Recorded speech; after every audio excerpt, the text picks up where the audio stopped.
In this video, we're going to look at using multimedia to optimize learning. So the primary theory that is going to inform our strategy for multimedia learning is called cognitive load theory. And this was a theory that was developed by Sweller, who was an Australian psychologist or educational psychologist.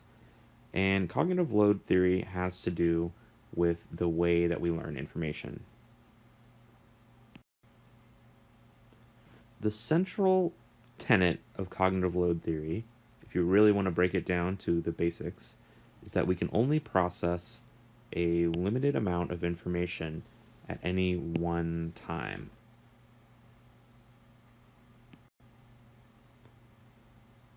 And our goal when we're talking about multimedia instruction is to use multimedia to guide learners through their processing of new material that they're learning.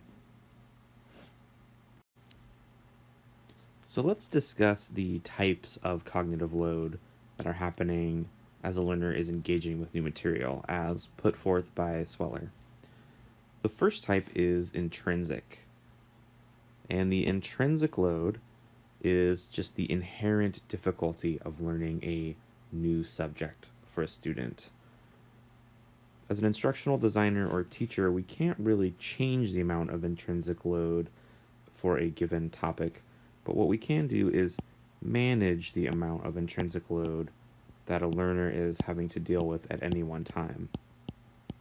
And often we do this by breaking apart a complex subject into smaller pieces so that a learner only has to tackle one part of that at a time, and they can form what are called subschemata.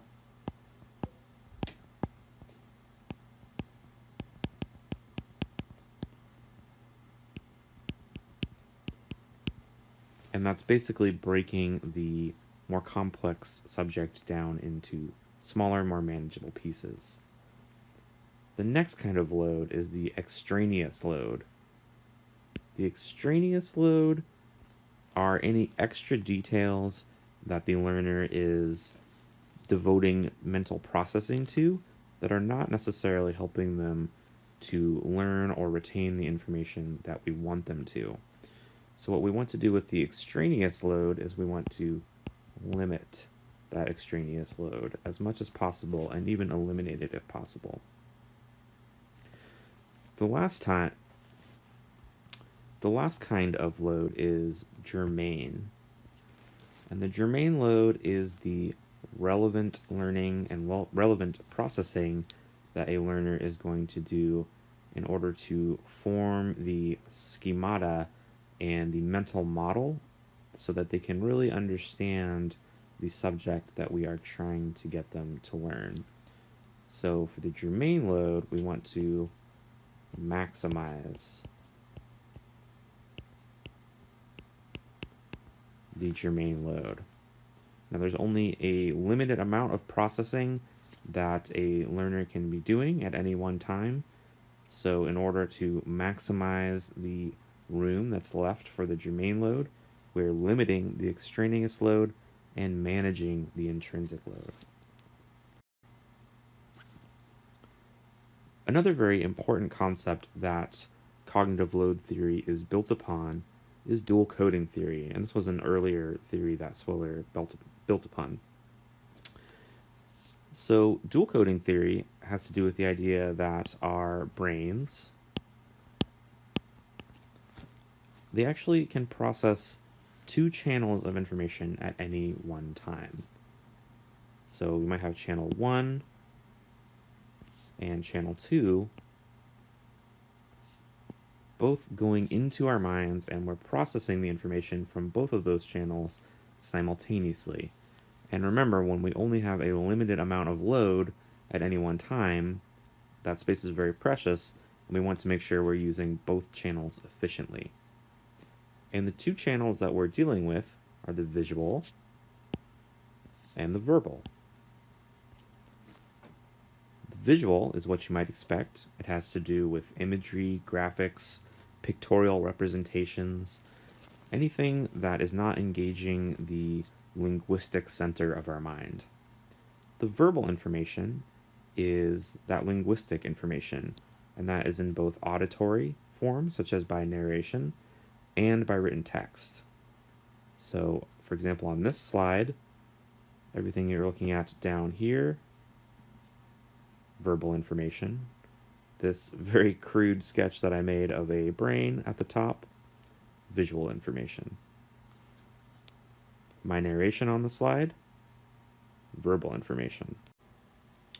A crucial element of dual coding theory is that we need to make sure that the information we're passing through both of the channels has a high degree of meaningful overlap. The information needs to mean the same thing to the learner, even though it's represented in different forms. And we know that when a learner has a high degree of overlap in the information they are intaking through both the visual and the verbal channel, they're able to better relate those two streams of information into their mind and form a congruent mental model that helps them better understand our intended learning.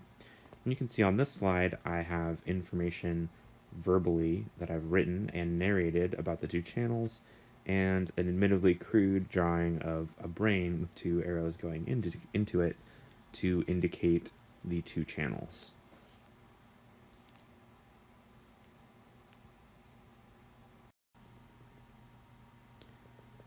I want to show one more example that really gets to me, to the heart of what cognitive load theory is trying to accomplish, or what we're trying to accomplish with multimedia learning. And to do that, I need to tell you about the magic number. So the magic number is from the very famous paper by the psychologist George Miller, where he talks about our short-term memory and how many basically things or items that we can hold in our short-term memory at any one time. And Miller said the magic number was 7 plus or minus 2. So anywhere between 5 and 9 pieces of information at any one time. More recent research suggests that Miller may have been optimistic, and the number is put somewhere actually more between 2 and 4. So we might say 3 plus or minus 1 is our more modern understanding of the magic number. So when I show the next slide, I want you to try and remember the information that's on the slide.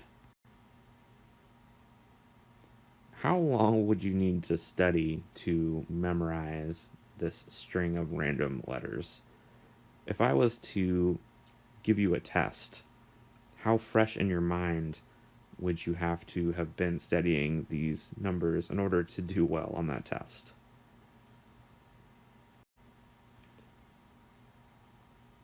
Now on this slide, you're looking at the exact same letters. They're just arranged into patterns that you recognize. And I've provided visual cues that can help you to relate the information and remember it. So if I was asking you to remember the 9 letters on this slide, how long would you need to study them to remember them compared to the previous slide? And if in a week or so I was to give you a test, how much more likely are you to remember these 9 letters than the 9 letters on the previous slide? And so that just kind of goes to show the ways that we can use imagery and that we can arrange information in such a way as to make it much easier to learn.